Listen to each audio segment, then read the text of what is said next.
Kama unataka kufilisika haraka, fanya kosa hili moja: kubali kila mteja anayekuja kwako. Wafanyabiashara wengi wadogo wanaishi kwa hofu. Mteja akikohoa, wanatetemeka. Mteja akisema punguza, wanapunguza mpaka faida inapotea. Mnaita hii customer care, lakini mimi naita ujinga wa kibiashara. Leo nakwenda kukufundisha mbinu ya kijeshi inayoitwa strategic exclusion au kutenga kimkakati. Hii ni sanaa ya kisaikolojia ya kumwambia mteja hapana au hii sio kwa ajili yako, na kitendo hicho kikamfanya kutamani na kukuheshimu mara 10 zaidi. Leo tunaacha kubembeleza. Leo tunajifunza kamba ya kuzuia au the velvet rope. Kwa nini ukimjibu mteja haraka, ukimpa bei ndogo na kumfuatilia, ndio kwanza anakudharau na kukimbia? Tatizo sio bidhaa yako. Tatizo ni saikolojia ya ubongo inayoitwa the availability heuristic error. Kibiolojia, ubongo wa binadamu umepangwa kudharau kitu chochote kinachopatikana kirahisi. Kitu ambacho ni rahisi kupata, ubongo unakitafsiri kama kitu cha hovyo au feki. Unapomngangania mteja, unatoa harufu inayoitwa desperation scent au harufu ya njaa. Kwenye soko la Tanzania, njaa ni sawa na udhaifu. Mteja hawezi kukuheshimu kama wewe ndiye unayemhitaji yeye zaidi kuliko yeye anavyokuhitaji wewe. Hii ndiyo inayofanya bidhaa yako igeuke kuwa commodity, bidhaa ya kawaida inayoweza kubadilishwa na nyanya sokoni wakati wowote. Sasa, tunatibu vipi huu ugonjwa? Tunatumia kanuni inayofundishwa na mwanasaikolojia Robert Cialdini inayoitwa the scarcity principle au kanuni ya uhaba. Anasema, fursa huonekana zina thamani kubwa pale upatikanaji wake unapokuwa mdogo. Hivi ndivyo unavyotekeleza hii mbinu kwa hatua 3. Hatua ya kwanza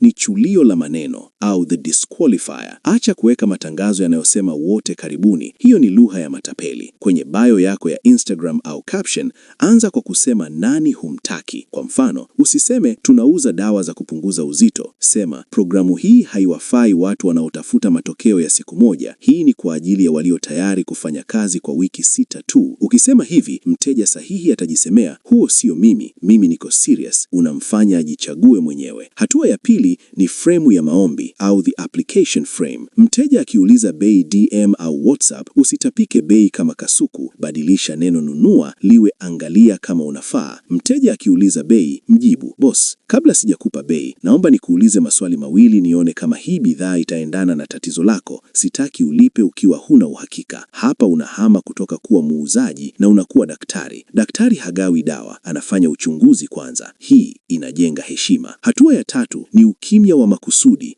au the freeze out. Hii inaitwa walking away power. Mteja akileta dharau au janja za kupoteza muda, usimtukane na usimbembeleze. Mwandikie, nadhani sisi sio chaguo sahihi kwako kwa sasa, na kutatia kila laheri. Kisha kaa kimya. Hii inamshtua sana. Wengi watarudi wakiwa wapole kwa sababu wamezoea wafanyabiashara wenye njaa, hawajazoea mtu mwenye msimao. Angalizo kubwa hapa, watu wengi wanachanganya kutenga na ushamba, kuwajibu wateja vibaya, kuwapuuza au kudanganya eti bidhaa zimebaki 2 wakati store imejaa. Huo ni utapeli na ujinga. Mtanzania ana rada kali ya uongo. Akigundua unamuigizia uhaba, heshima inakufa jumla. Tumia mamlaka ya kistaarabu. Kataa mteja kwa kumjali yeye. Mwambie, kwa bajeti hiyo, singependa nikuuzie kitu ambacho hakitakusaidia. Hii inauma, lakini inajenga heshima ya kudumu. Sikiliza, hii mbinu ni geti la kuingilia tu. Inakusaidia kupata attention na kuvuka lile daraja la kudharaulika. Lakini, kuna swali msingi. Je, ukishaweka hiyo kamba mlangoni na kuingia ndani, je, una mfumo wa kumfanya huyo mteja akupe pesa yake kwa furaha, au unaringa mlangoni halafu ndani unauza bidhaa za kawaida? Kukataa wateja ni sanaa, lakini kutengeneza wateja wanaokupa bei kubwa ni sayansi. Sayansi hii nimeielezea kwa kina kwenye kitabu changu kipya kinachoitwa Pambana, Pasua, Pata. Ndani ya kitabu hiki kuna hatua ya 4 inayoitwa bima ya imani. Hapo ndipo ninafundisha jinsi ya kujenga brand authority kiasi kwamba huna haja ya kuigizia uhaba